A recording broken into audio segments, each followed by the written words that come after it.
Quest Audiobooks presents an unabridged recording of Dead of Winter by Mark Dawson, narrated by David Thorpe.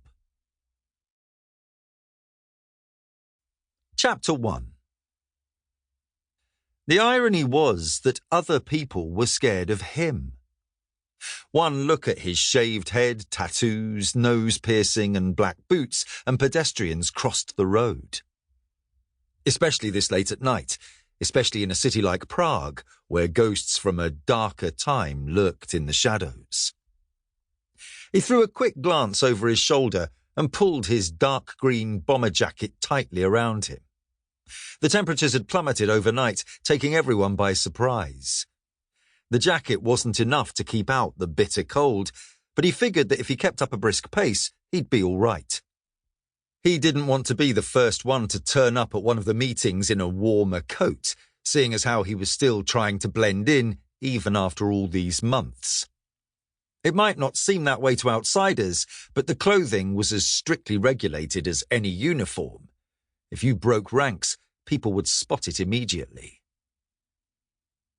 The problem he had encountered from day one was that so many of the group had grown up together.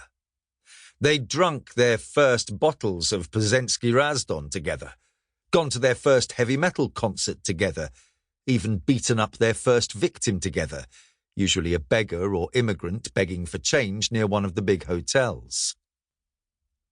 And so, when he'd first turned up 8 months earlier, they looked at him as though he came from a different planet, even though he dressed like them, listened to the same music, and spouted the same bile about foreigners desecrating the purity of the white race. He was just starting to make progress. The last thing he wanted to do was ruin all his hard work by wearing a warm coat.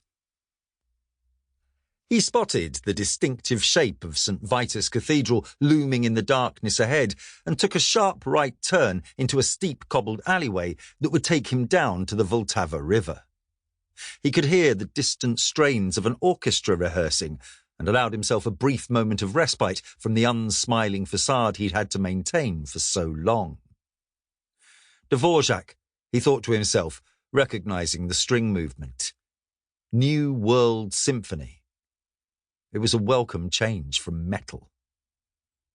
He hummed along, looking forward to the day when his bosses at Interpol told him that he had done his job, collected enough incriminating evidence against the group, and could finally return to his normal life. The truth was that the excitement and adrenaline of... Sample complete. Ready to continue?